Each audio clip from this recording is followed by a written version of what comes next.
Hello students, welcome to Gateway Classes. तो आज हम डिस्कस करने जा रहे हैं अपने इलेक्ट्रिकल और इलेक्ट्रॉनिक्स जो हमारा फर्स्ट ईयर में सब्जेक्ट चलता है, दोनों के कुछ इंपॉर्टेंट क्वेश्चन जो आपके एग्जाम पॉइंट ऑफ व्यू से हम डिस्कस करेंगे। और जो प्लेलिस्ट है दोनों सब्जेक्ट की, वो आपको लिंक में मिल जाएगी, तो आप क्या कर सकते हैं, वहां पे जा सकते हैं और अपने पूरे सब्जेक्ट को थोरोली स्टडी कर सकते हैं। और पूरी उम्मीद है कि अगर आप वन शॉट को भी अच्छे से करके जाते हैं तो भी आप बहुत अच्छे मार्क्स सिक्योर कर सकते हैं, राइट। तो सबसे पहले तो हम बात करेंगे इलेक्ट्रिकल के कुछ क्वेश्चंस की इंपॉर्टेंट। और सबसे पहले बात करते हैं यूनिट नंबर 1 की। देखिए, यूनिट नंबर 1 जो है वो आपकी डीसी सर्किट्स के बारे में है। अब यहाँ ये यूनिट बहुत छोटी है, छोटी इन द सेंस कि इस यूनिट में 2 मार्क्स के क्वेश्चन ज़्यादा हैं। 7 मार्क्स वाले जो क्वेश्चन आते हैं उसके लिए केवल एक टॉपिक बचता है। तो अगर मैं टॉपिक की डिस्कशन करूं तो सबसे पहले ये डेफिनेशंस है। देखिए, linear, non linear, unilateral, bilateral, active and passive element. तीन डेफिनेशन जो मैंने आपको ये बताई अभी, इन तीन में से दो डेफिनेशन आपको एग्जाम में मिल सकती है, नहीं तो एक तो मिलेगी मिलेगी। छोटी छोटी डेफिनेशन है, एक एक लाइन की, आप आराम से पढ़ लेंगे, आपको एग्जाम में मिल। इसके अलावा मैश क्या होता है, लूप क्या होता है, इनमें क्या डिफरेंस होते हैं, ये भी पूछा जा सकता है अगर थोड़ा बहुत चेंज पेपर में उसको करना है। दूसरा क्वेश्चन आपसे क्या पूछा जाएगा, ये भी इंपॉर्टेंट क्वेश्चन है कि आइडियल और प्रैक्टिकल सोर्सेस क्या होते हैं। आइडियल सोर्स क्या होते हैं, प्रैक्टिकल सोर्स क्या होते हैं, उनकी करेक्टरिस्टिक कैसे बनाते हैं। जैसे आइडियल सोर्स के लिए आप बनाते थे ना करेक्टरिस्टिक, कि उनकी करेक्टरिस्टिक कुछ इस तरह से आती है, और जो प्रैक्टिकल सोर्सेज होते हैं वो थोड़ी ड्रूपिंग सी करेक्टरिस्टिक होती है। ये करेक्टरिस्टिक के साथ में आपको बताना पड़ेगा दोनों सोर्सेज को।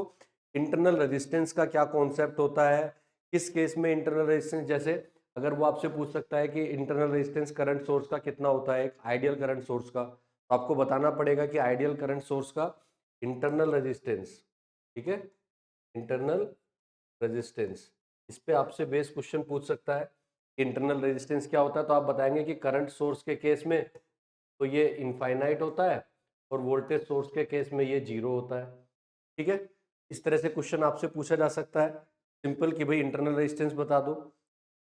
या फिर आपसे पूछा जा सकता है कि केवीएल के बेस पे क्वेश्चन, ये जो केवीएल होता है, किरचॉफ्स लॉ जो है आपके, उनको एक्सप्लेन करा लेगा विद एन एग्जांपल। एक एग्जांपल लेके आप उनको एक्सप्लेन करिए। और फिर ये पूछ सकता है 2 नंबर में कि भाई क्या हम एक ऐसे लूप में केवीएल अप्लाई कर सकते हैं जहां एक करंट सोर्स होता है, ठीक है। तो आपका आंसर क्या होगा, इसका आंसर होगा नो, नहीं लगा सकते ना, क्योंकि उसका इंटरनल रेजिस्टेंस कितना है, इनफाइनाइट है करंट सोर्स का, तो ये आप नहीं कर सकते। तो इस तरह से ये आपके क्वेश्चन बनते हैं। बात आती है 7 मार्क्स के क्वेश्चन की। तो ये तो दो टॉपिक हैं आपके, mesh analysis and nodal analysis. Mesh analysis based on KVL and nodal analysis based on KCL. ये दो टॉपिक है जिन पे आपके न्यूमेरिकल्स आएंगे, और न्यूमेरिकल्स आपके एग्जाम में जरूर आएंगे, क्योंकि यही एक टॉपिक है जो थोड़ा सा लेंदी है, जिसपे बेस्ड क्वेश्चन आपका बड़ा वाला बनेगा। तो जनरल जो चांसेस हैं वो ये हैं, एक क्वेश्चन इससे आ जाएगा, एक क्वेश्चन इससे आ जाएगा, या दो क्वेश्चन किसी एक से आ जाएंगे, और बाकी छोटे छोटे क्वेश्चन आपके इन टॉपिक से बनेंगे। तो ये तो हो गया आपका यूनिट नंबर 1।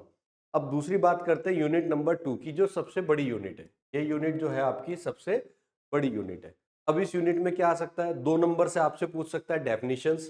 डेफिनेशंस किस चीज की, आरएमएस वैल्यू क्या होती है, एवरेज वैल्यू क्या होती है, पीक फैक्टर क्या होता है, फॉर्म फैक्टर क्या होता है, रिएक्टेंस किसको बोलते हैं, फेज सीक्वेंस क्या होता है, बैलेंस लोड क्या होता है। ये सब चीजें डेफिनेशन की फॉर्म में आपसे पूछी जा सकती है, राइट। उसके अलावा आपसे न्यूमेरिकल जो पूछा जा सकता है, वो आरएमएस वैल्यू निकलवा सकते हैं, एवरेज वैल्यू निकलवा सकते हैं, या form factor and peak factor निकलवा सकते हैं, अलग अलग वेव फॉर्म का। इसमें आप निकालना चाहे तो निकाल सकते हैं, हाफ वेव रेक्टिफायर आउटपुट का क्या होगा, ठीक है। एक ट्रायंगुलर वेव ले लिया तो उसका क्या होगा।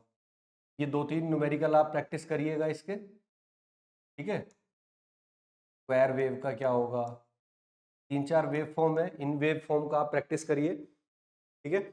इसके अलावा आपसे रिलेशन पूछ लेगा।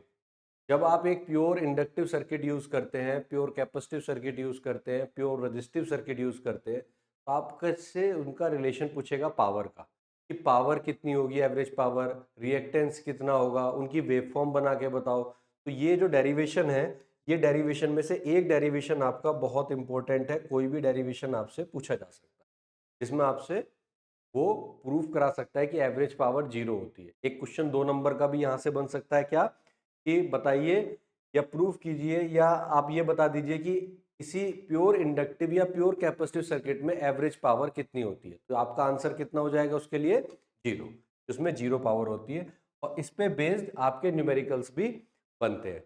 इसके अलावा इनके कॉम्बिनेशंस पे भी क्वेश्चन आपके बन जाते हैं, उन पे न्यूमेरिकल जनरली आते हैं। जो न्यूमेरिकल आता है जैसे आरएल सर्किट पे बेस्ड न्यूमेरिकल आ गया, आरसी सर्किट पे बेस्ड न्यूमेरिकल आ गया, कोई न्यूमेरिकल आपका बन सकता है।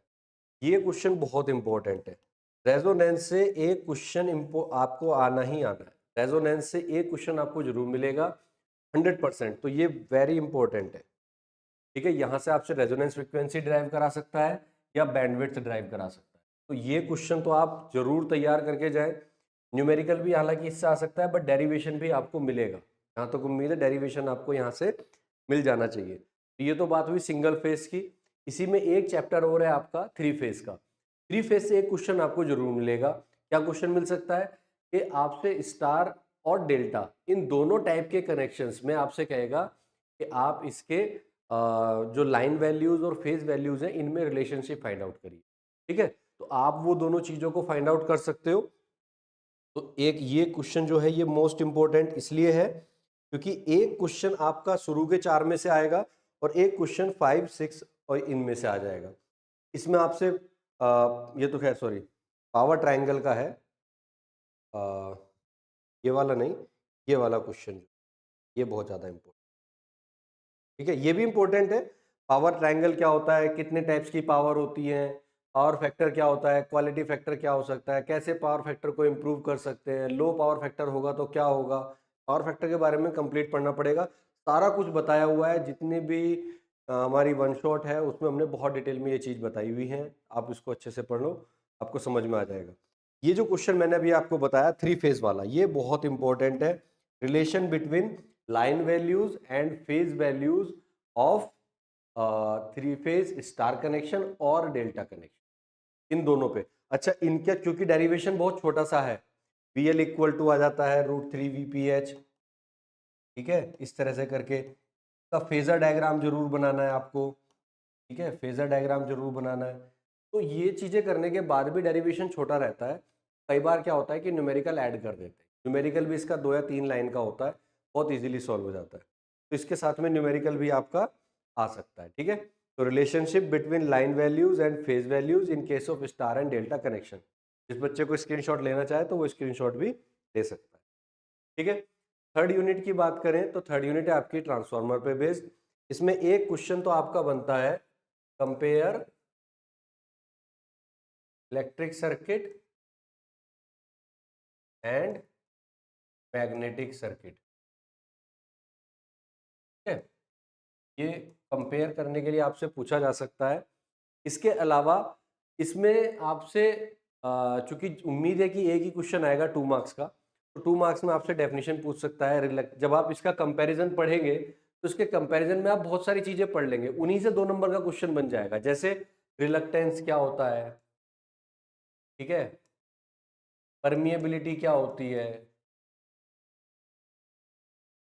और परमियंस क्या होता है, ठीक है, फ्लक्स क्या होता है, ठीक है, फ्लक्स क्या होता है, फ्लक्स डेंसिटी क्या होती है। ठीक है, इस तरह की जो टर्म्स हैं उस टर्म्स के बारे में 2 नंबर में क्वेश्चन आपसे पूछा जा सकता है, कोई बड़ी बात नहीं है।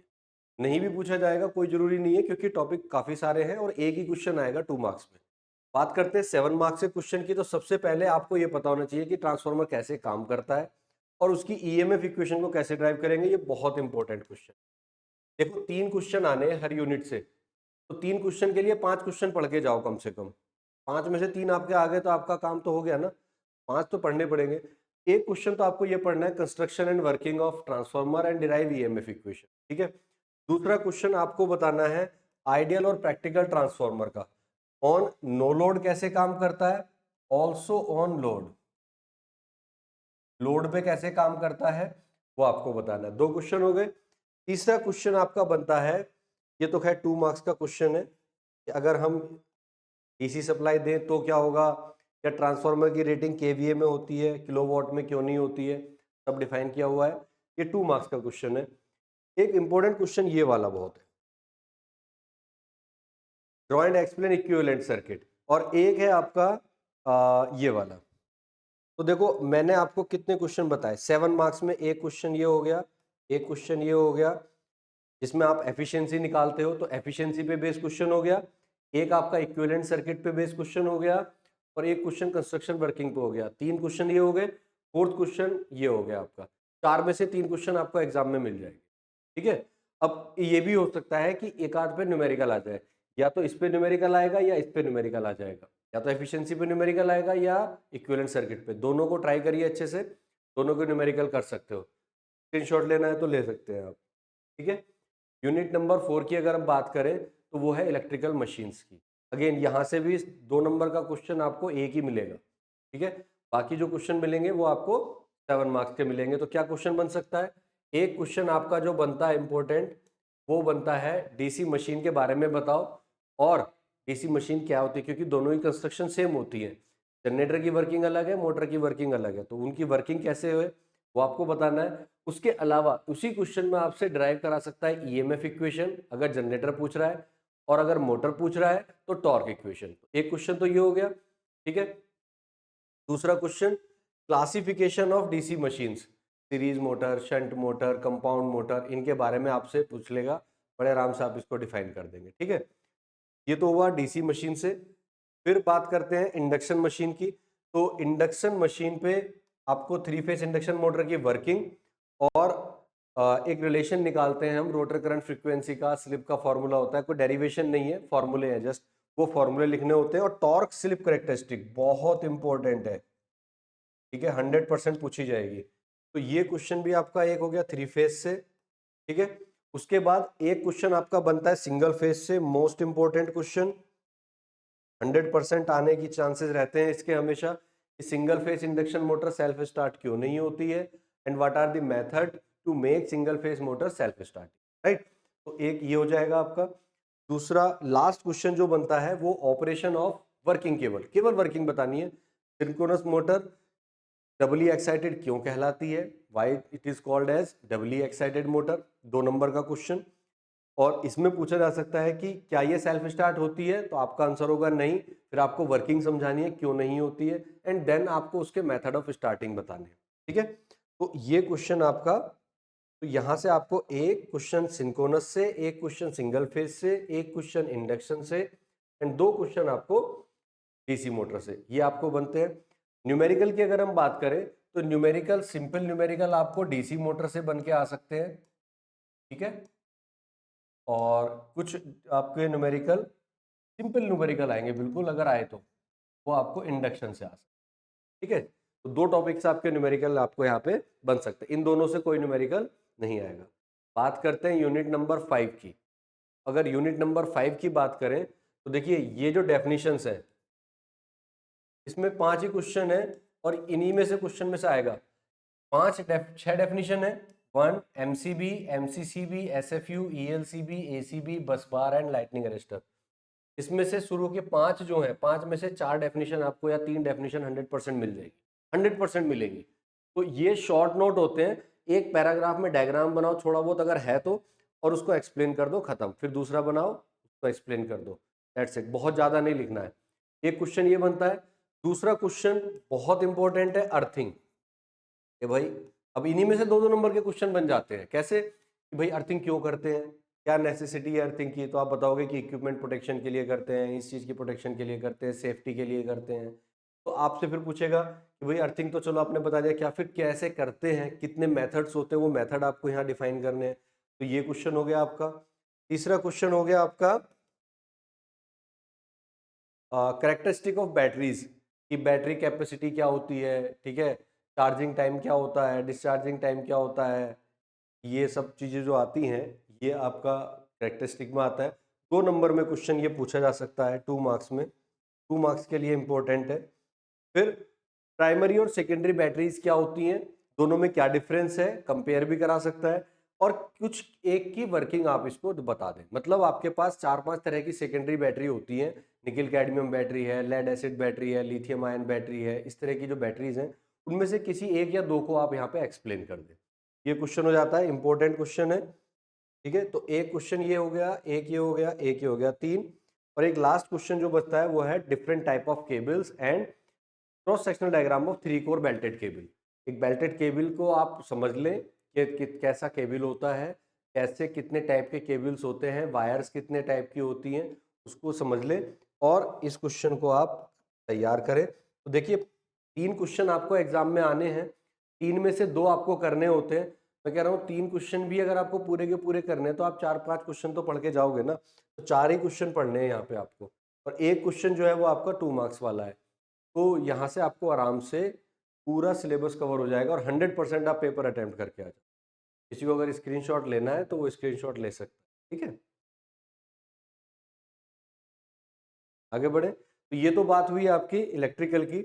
अब अगर हम बात करें इलेक्ट्रॉनिक्स इंजीनियरिंग की, इलेक्ट्रिकल में सारी चीज़ें क्लियर हो गई। इलेक्ट्रॉनिक्स इंजीनियरिंग की अगर हम बात करें तो सबसे पहले हम बात कर लेते हैं कुछ इंपॉर्टेंट टॉपिक की। जैसे यूनिट नंबर 1 जो है वो डायोड पे बेस्ड है। इसमें आपकी वीआई कैरेक्टरिस्टिक क्या होती हैं, डायोड्स की जीनर ब्रेकडाउन क्या होता है, रेक्टिफायर्स क्या होते हैं, डायोड्स क्या होते हैं, टनल डायोड्स, एलईडीज, ठीक है। यूनिट नंबर 2 जो है वो ट्रांजिस्टर पे बेस्ड है। तो यहाँ पे जो डिफरेंट कॉन्फ़िगरेशंस होती हैं, common base, common ammeter, common collector, ये सारी कॉन्फ़िगरेशंस को आप डिफाइन करेंगे। मॉसफेट क्या होता है, मॉसफेट में कैसे काम करता है मॉसफेट, उसकी डिप्लीशन रीजन में क्या होता है, कितने टाइप के मॉसफेट होते हैं, वो आपको बताने हैं। यूनिट नंबर 3 के जो है वो एम्पलीफायर है, जिसमें आपके समिंग एम्पलीफायर है, इंटीग्रेटर है, डिफरेंशिएटर है, वो आपको पढ़ने हैं, ओप एम्प। और डिफरेंट मोड ऑफ ऑपरेशन आपको पढ़ने हैं और कंपेरेटर्स क्या होते हैं ये आपको पढ़ने। यूनिट नंबर 4 में यूनिवर्सल गेट आपके हैं, नैंड, नॉर, ठीक है, ये सारे गेट आपको बताने हैं। और के मैप बहुत इंपॉर्टेंट टॉपिक है, यहाँ से 4 और 5 वेरिएबल के क्वेश्चन जनरली आपसे पूछ लिए जाते हैं। यूनिट नंबर 5 जो है वो कम्युनिकेशन पे बेस्ड है, जिसमें आप एलिमेंट ऑफ कम्युनिकेशन सिस्टम आप बताएंगे और नीड ऑफ मॉड्यूलेशन बताएंगे। उसके अलावा सैटेलाइट एंड रडार कम्युनिकेशन आप यहाँ पर बताओगे, ठीक है। तो ये तो हुए इंपॉर्टेंट टॉपिक्स।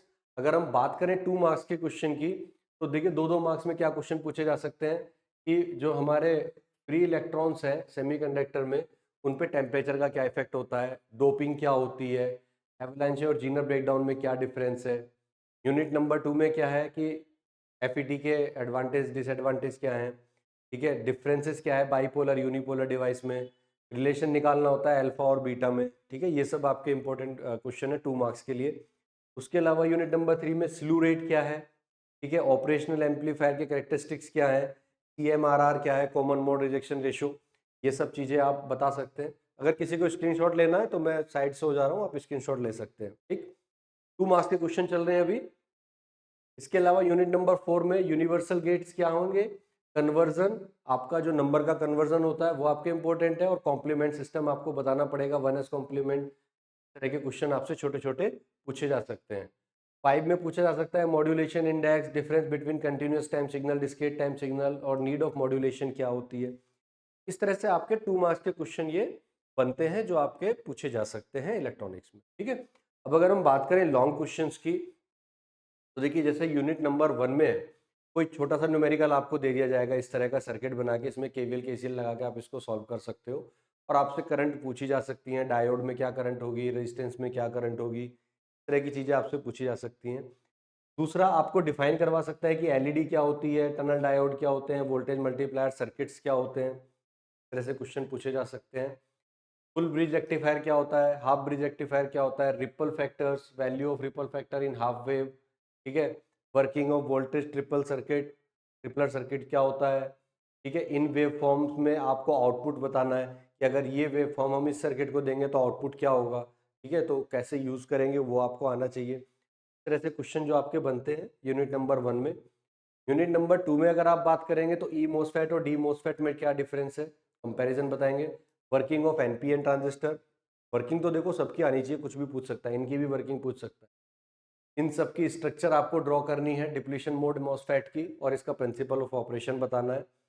दूसरा कॉमन एमीटर कॉन्फ़िगरेशंस, जो डिफरेंट कॉन्फ़िगरेशंस हैं वो आपको बतानी है, ठीक है। इनके कर्व बताने हैं, सैचुरेशन कर्व क्या होता है, कट ऑफ रीजन क्या होती है, एक्टिव रीजन क्या होती है, सारी चीज़ें आपको बता देनी है। और स्ट्रक्चर बतानी है एन मोसफेट की, डी मोसफेट भी बताना है, एन मोसफेट। ये 4 क्वेश्चन हैं जिसमें से आपके क्वेश्चन जनरली बनते ही बनते हैं, ठीक। यूनिट नंबर 3 की अगर हम बात करें तो ओप एम्प कंपैरेटर क्या होते हैं, वोल्टेज फॉलोअर सर्किट्स क्या होते हैं, नोट्स लिखना है इन पे शॉर्ट, ये आप कर सकते हैं।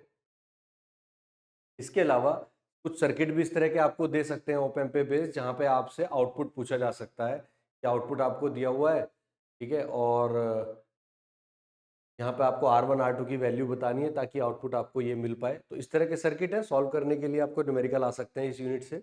और इसके अलावा different mode of differential amplifier circuit, ये आप इसमें बताने पड़ेंगे। और circuit diagram of ideal integrator op amp, expression for output voltage and draw a circuit practical voltage. What is the limitation of ideal integrator, ideal integrator क्या होता है, उसकी कैरेक्टरिस्टिक्स क्या होती हैं, कैसे वो काम करता है, जो उसका डेरिवेशन आउटपुट वोल्टेज का वो कैसे कैलकुलेट करते हैं, वो सारा आपको आना चाहिए, तभी आप इसको कर पाएंगे, राइट। तो ये इंपॉर्टेंट क्वेश्चन है। यूनिट नंबर 4 की अगर हम बात करें तो यूनिट नंबर 4 में यूनिवर्सल गेट्स हैं, डिजाइन करना है आपको। एक गेट दे दिया जाएगा नॉर गेट, उससे नैंड गेट डिजाइन करना है, इस तरह का क्वेश्चन बनता है। 1s कॉम्प्लीमेंट 2s कॉम्प्लीमेंट पूछे जा सकते हैं।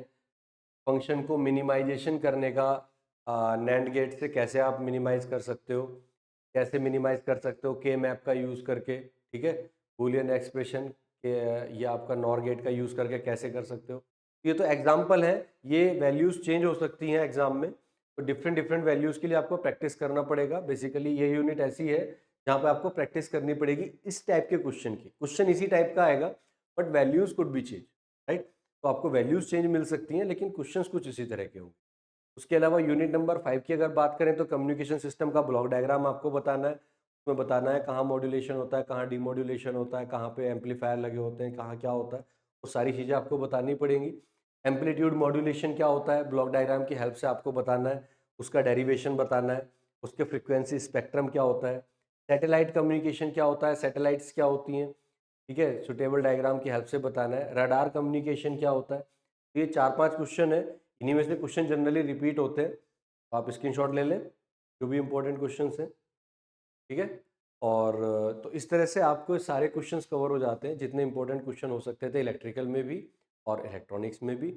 और मैंने आपको पहले भी बताया कि दोनों सब्जेक्ट्स की जो वन शॉट्स हैं वो आपकी प्लेलिस्ट में पड़ी हुई हैं। आप चैनल पे जाइए, चैनल विजिट करिए और वहाँ जाके आप पूरी प्लेलिस्ट को देखिए, वहाँ से पढ़िए और अच्छे से स्कोर, ठीक है। तो all the best for your exams, ठीक है। मिलते हैं अपनी नेक्स्ट वीडियो। Thank you.